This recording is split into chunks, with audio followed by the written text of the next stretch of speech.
Shalom, puji nama Tuhan buat jemaat yang terkasih di dalam nama Tuhan Yesus. Dimanapun kita berada, dimanapun kita memuji Tuhan, pada saat pagi ini saya percaya Tuhan akan hadir bersama-sama dengan kita. Tuhan akan melawat setiap kita dimanapun kita berada pada saat pagi ini. Mari kita memulaikan ibadah kita, mari kita masuk dalam hadirat Tuhan, mari kita menyembah Tuhan, mari kita memuliakan namanya. Mari kita mengangkat satu lagu pujian penyembahan yang berkata, kekuatan hatiku. Ku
bersyukur kepada Tuhan Yesus, seluruh jemaat-Mu Tuhan yang berada di tempat mereka masing-masing Tuhan. Saya percaya Tuhan, Engkau pasti melawat setiap mereka, Engkau pasti memberkati setiap mereka Tuhan. Kami percaya Tuhan, Engkau pasti hadir di tengah-tengah mereka Tuhan. Dan begitu juga kami Tuhan Yesus yang telah ada di tempat ini Tuhan, Engkau melawat setiap kami Tuhan untuk melayani-Mu pada saat pagi hari ini Tuhan Yesus. Kini kami anak-anak-Mu Tuhan Yesus, kami sungguh percaya Tuhan, kasih setia-Mu sungguh nyata dalam kehidupan kami Tuhan. Mana Tuhan Yesus, hari-hari yang kami lalui Tuhan, Engkau telah beserta dengan kami, Engkau telah menolong kami Tuhan, kalau sumber kekuatan kami Tuhan, hingga kami bisa berada di tempat ini, kami bisa ada sebagaimana kami ada Tuhan.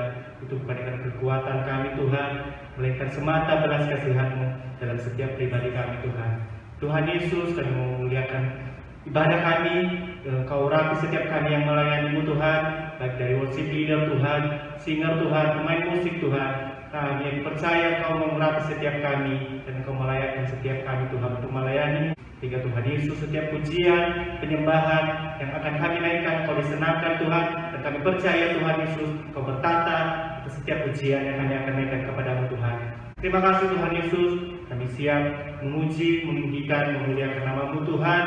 Hanya di dalam nama Tuhan Yesus kami sudah berdoa dan mengucap syukur. Haleluya. Amin. Puji Tuhan, mari kita memuji Tuhan, mari kita meninggikan namanya, mari kita bersorak-sorai bagi Dia. Kita mengangkat satu lagu pujian, Ku Kan Bangkit.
disampaikan oleh hambanya pada saat hari ini. Kita mempersiapkan hati kita, mempersiapkan pikiran kita untuk menyambut kebenaran firman Tuhan. Mari kita mengangkat satu lagu penyembahan yang berkata, "Pertolonganmu Tuhan."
saudara sekalian, mari kita awali dalam doa pemberitaan firman Tuhan.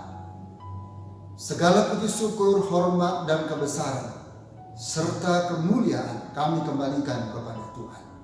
Hari ini kami sungguh bersyukur sebab kasih dan kemurahan Tuhan yang memungkinkan kami dapat beribadah kepada-Mu. Dan sekarang Tuhan, izinkan hamba-Mu memaparkan firman-Mu.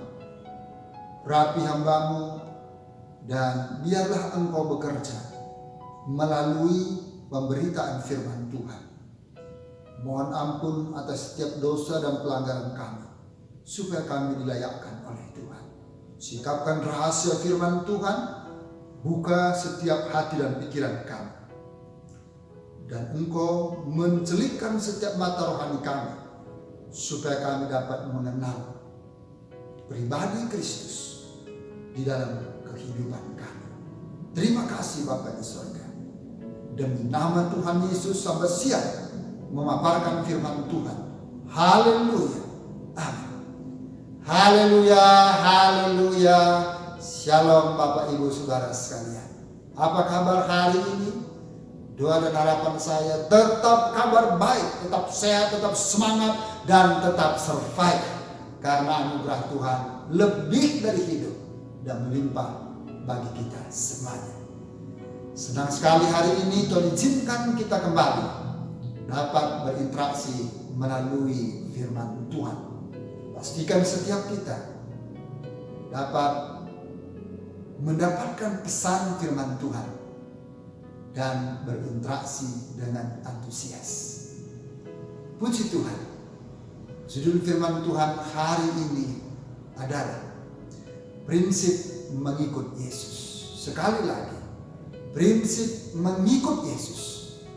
Saya akan bacakan nats firman Tuhan dari Injil Lukas pasal 9 ayat 57 sampai 62. Sekali lagi, Injil Lukas pasal 9 ayat 57 sampai 62. Demikian pemberitaan firman Tuhan. Ketika Yesus dan murid-muridnya melanjutkan perjalanan mereka, berkatalah seorang di tengah jalan kepada Yesus, "Aku akan mengikut engkau kemana saja engkau pergi." Yesus berkata kepadanya, "Segala mempunyai liang dan burung mempunyai sarang, tetapi anak manusia tidak mempunyai tempat untuk meletakkan kepalanya." Lalu ia berkata kepada seorang lain, "Ikutlah aku." Tetapi orang itu berkata, "Izinkanlah aku pergi dahulu menguburkan bapakku." Tetapi Yesus berkata kepadanya, "Biarlah orang mati menguburkan orang mati, tetapi engkau pergilah, beritakanlah kerajaan Allah di mana-mana." Dan seorang lain lagi berkata, "Aku akan mengikut engkau, Tuhan, tetapi izinkanlah aku pamitan dahulu dengan keluargaku." Tetapi Yesus berkata, "Setiap orang yang siap membajak tetapi menoleh ke belakang tidak layak untuk kerajaan Allah." Yang percaya katakan amin. Prinsip mengikut Yesus. Saudara-saudara yang dikasihi Tuhan, untuk segala sesuatu yang kita kerjakan pasti memiliki prinsip. Tak terkecuali dalam hal mengikut Yesus. Di dalam konteks ini, tampaknya Yesus sudah mulai viral. Ada sekitar 14 kali mujizat besar yang dikerjakan oleh Tuhan Yesus di depan mata banyak orang dan di depan para murid Yesus sendiri. Di antaranya adalah bagaimana orang buta dicelupkan, orang lumpuh kemudian dapat berjalan, pemuda dinaik yang sudah mati dibangkitkan, menyembuhkan hamba perwira di Kapernaum, meredakan angin ribut, mengusir roh jahat, memberi makan 5.000 orang, dan masih banyak lagi. Kemungkinan besar Yesus sudah sangat terkenal waktu itu di masyarakat. Itulah sebabnya banyak orang mengikut Tuhan Yesus dengan motif yang tertentu. Tetapi Yesus dengan tegas menyatakan prinsip kepada setiap orang yang mau mengikut Dia. Itu sama artinya bahwa mengikut Yesus tidaklah sembarangan. Mengikut Yesus tidak asal-asalan, tetapi punya prinsip yang amat sangat jelas. Sekarang, apa prinsip mengikut Yesus? Yang pertama adalah bukan mengejar hal-hal jasmani atau hal-hal yang bersifat materi. Dalam ayat 57 dan 58. Ketika ada seorang yang ingin mengikut Tuhan Yesus, Yesus berkata, serigala mempunyai liang, burung mempunyai sarang, tapi anak manusia tidak mempunyai tempat untuk meletakkan kepalanya. Ini adalah perkataan pertama dari Yesus kepada setiap orang yang akan mengikut Yesus. Dan ini sesuatu yang memang sangat sulit. Ini sesuatu yang memang sangat sukar. Bagaimana kemudian seseorang dalam mengikut Yesus. Perkataan ini merupakan prinsip dan peringatan yang keras bagi setiap orang yang ingin untuk mengikut Yesus. Perkataan ini juga merupakan prinsip dan peringatan bagi calon murid tentang kesulitan-kesulitan yang bakal dialami untuk menjadi seorang murid Tuhan Yesus. Menurut Injil Matius, orang yang bertanya kepada Yesus tentang mengikut Yesus adalah seorang ahli Taurat. Keinginan dan motivasi untuk ikut Yesus bukan karena mau mengikuti ajarannya, tetapi ia ikut rombongan Yesus dan membayangkan suatu reputasi dan kedudukan yang prestisius, kedudukan yang terhormat, kedudukan yang terpandang. Itulah yang kemudian memotivasi seorang ahli Taurat ini untuk kemudian menanyakan tentang hal mengikut Yesus. Bukankah Yesus tokoh yang sangat terkenal waktu itu? Bukankah Yesus seorang yang sangat terkenal dan terhormat pada saat itu? Perkataan Yesus kepadanya menyatakan bahwa Yesus tidak memiliki tempat untuk meletakkan kepala, untuk berteduh dalam dunia ini. Sama artinya bahwa jika ingin ikut Dia, seseorang yang ingin mengikut Tuhan Yesus, berarti siap juga menjadi sama seperti Tuhan Yesus, di mana tentang perkara-perkara jasmani itu tidak masuk ke dalam skala prioritas, bahkan tidak dibicarakan oleh Tuhan Yesus. Masih mau mengikut Yesus? Tentu seorang ahli Taurat ini berpikir dan berpikir dengan begitu tajam. Bukankah ajaran-ajaran Yesus itu sangat mengejutkan dan jauh dari hal mencari reputasi dan kenyamanan yang dibangun secara jasmani? Banyak orang-orang yang mau ikut Yesus karena mencari jaminan secara jasmani. Itulah sebabnya kemudian banyak orang yang menjadi kecewa karena setelah mengikut Yesus, mereka membayangkan, maka kemudian mereka akan segera menjadi kaya. Mereka segera akan mendapatkan kedudukan. Mereka segera akan mendapatkan kehormatan. Tapi kenyataannya terkadang tidak seperti itu. Maka kemudian mereka kecewa, akhirnya mengundurkan diri.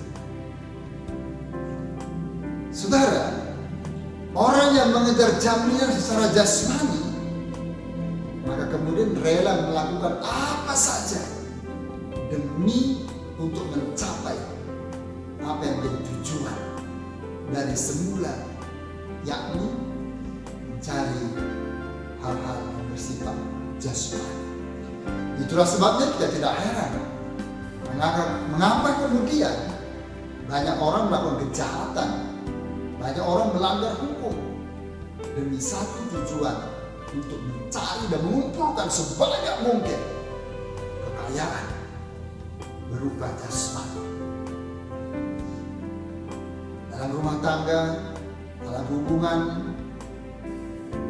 suami istri, banyak kemudian yang menikah bukan karena dasar saling mencintai, saling mengasihi, tapi ada motivasi yang terselubung demi harta, demi kepopuleran, demi kedudukan, demi jabatan. Berkata karena demi hal-hal jasmani. Bagaimana dengan Anda? Apakah Anda mau mengikut Yesus dan melayani Dia hanya karena mengejar hal-hal yang bersifat materi, hal-hal yang bersifat jasmani? Jikalau itu menjadi suatu motivasi dari orang percaya, maka camkanlah firman Tuhan bahwa seseorang yang mau mengikut Tuhan Yesus, Tuhan Yesus tidak mendaftarkan hal-hal jasmani yang menjadi prioritas. Yesus justru berkata bahwa anak manusia tidak ada tempat untuk meletakkan kepalanya, karena bukan itu yang terutama. Walaupun kemudian Yesus menjamin itu. Saudara-saudara, Yesus bukan tidak sanggup memberi jaminan jasmani.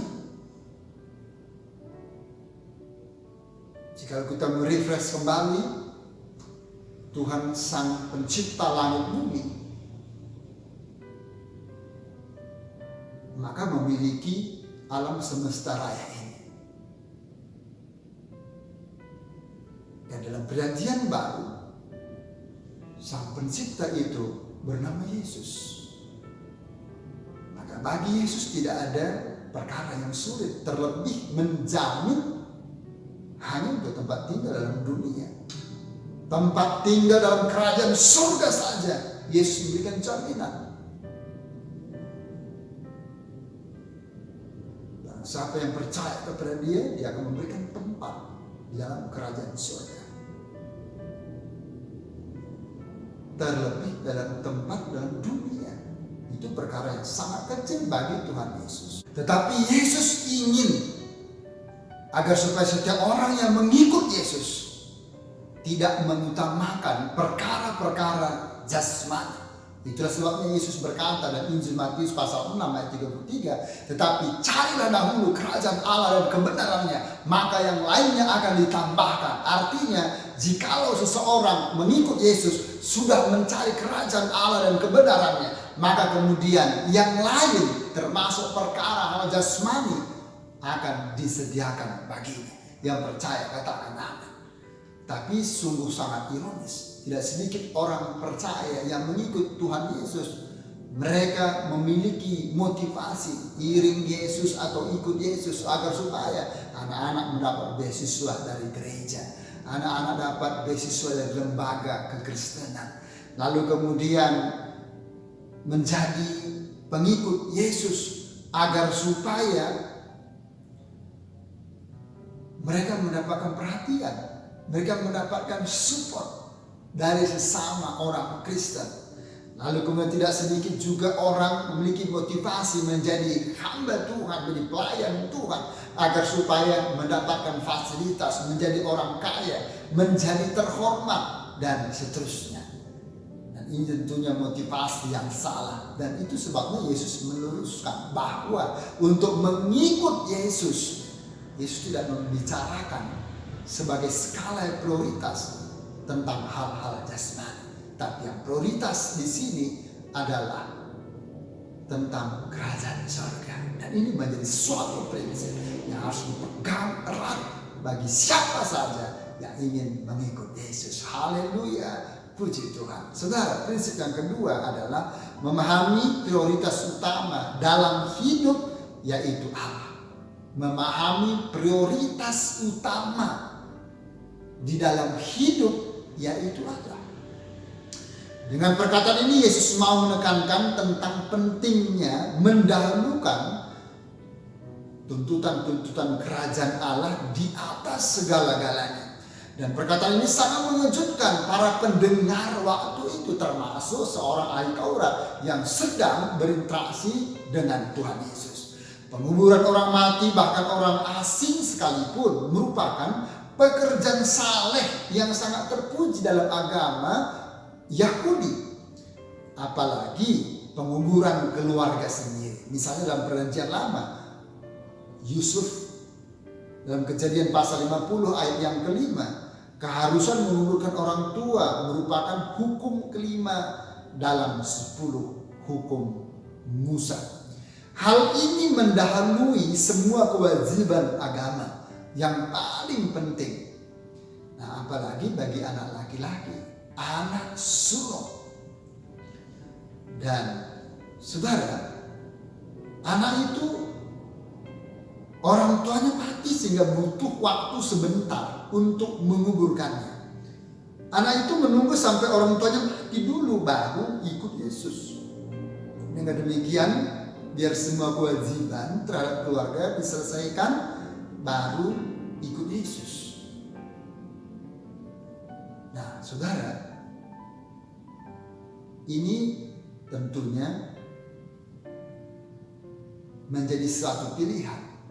Akan tetapi, Yesus mau meluruskan bahwa prioritas utama dalam hidup, Yesus berikan terobosan bahwa bukan perkara tentang orang mati, meskipun itu dalam hukum Taurat itu diwajibkan, dan itu secara regenerasi sudah dilakukan, sudah diterapkan. Tapi Yesus mau memberikan satu terobosan yang baru, bahwa prioritas utama dalam hidup kita adalah Allah. Itu tidak bisa diganggu-gugat. Sungguh luar biasa.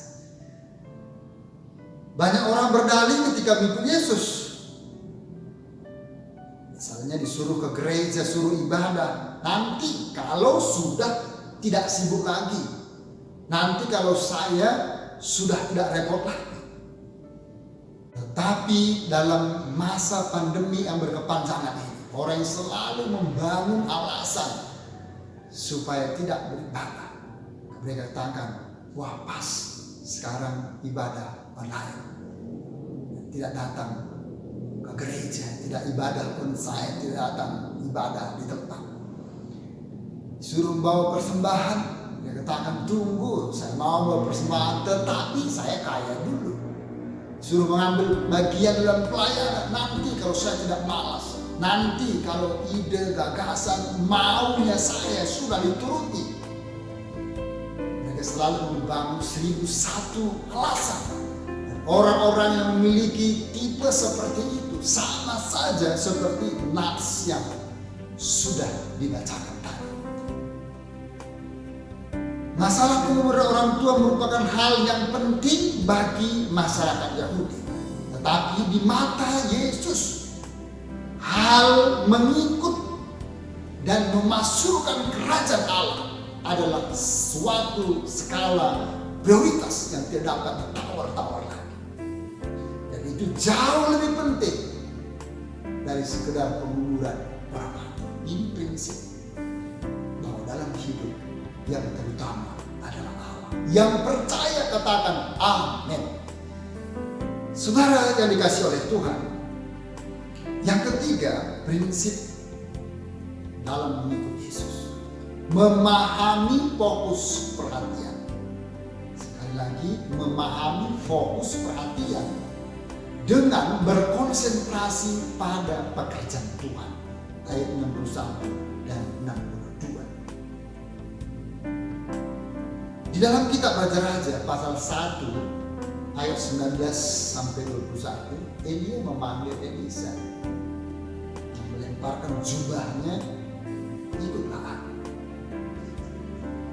Elisa ketika ia sedang membajak sawah hanya ada syarat dan Elia tidak memaksa, tetapi Elisa menanggapinya dengan sangat serius.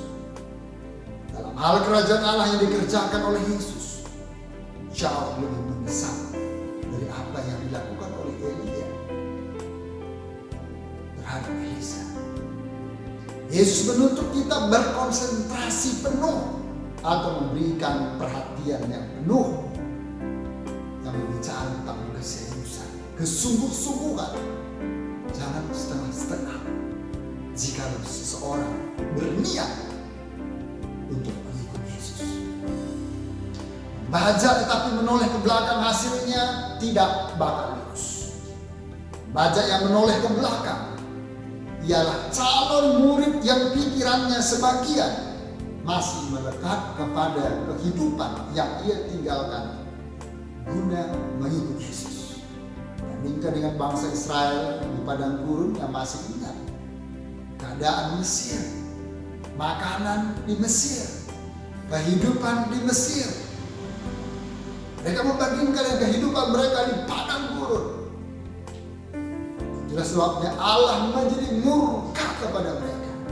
Allah membunuh mereka semua kecuali Yosua dan Kaleb plus keturunan bangsa Israel yang lahir di padang gurun selama 40 tahun. Itulah yang masuk ke tanah perjanjian yang Yerusalem.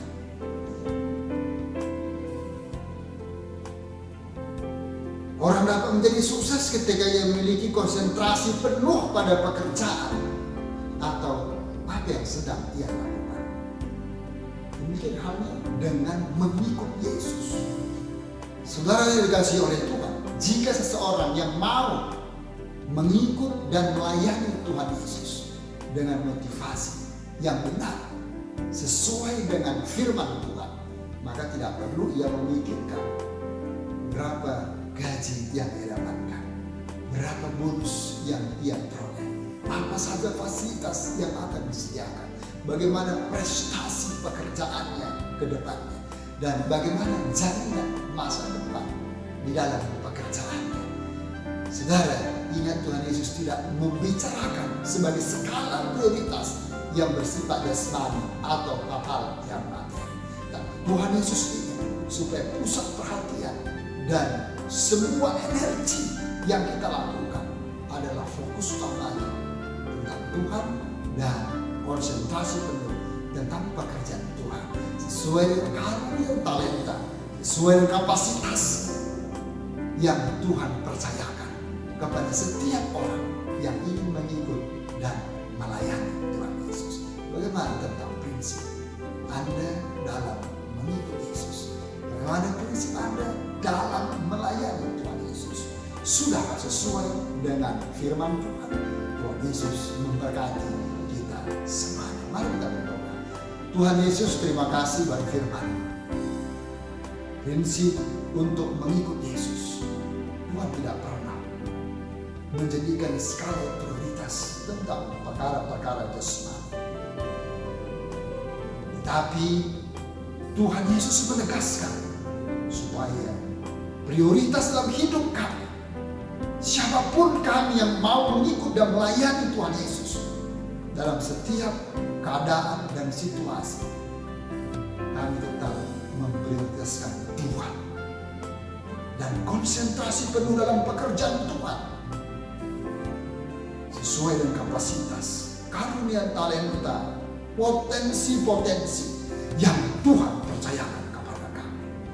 Mohon ampun jika motivasi kami mengikut Tuhan, melayani Tuhan, supaya terkenal, supaya terhormat, supaya mendapatkan fasilitas, supaya mendapatkan perhatian. Tuhan kiranya mengampuni kami dan meluruskan pola pikir, perilaku hidup kami sesuai dengan firman Allah. Roh Kudus yang terus berbicara kepada kami, meneguhkan dan memeteraikan firman supaya menjadi rema, menjadi berkat bagi kami. Pakai kami supaya hidup kami berjalan on the track dalam firman-Mu dan menjadi pelaku firman Tuhan.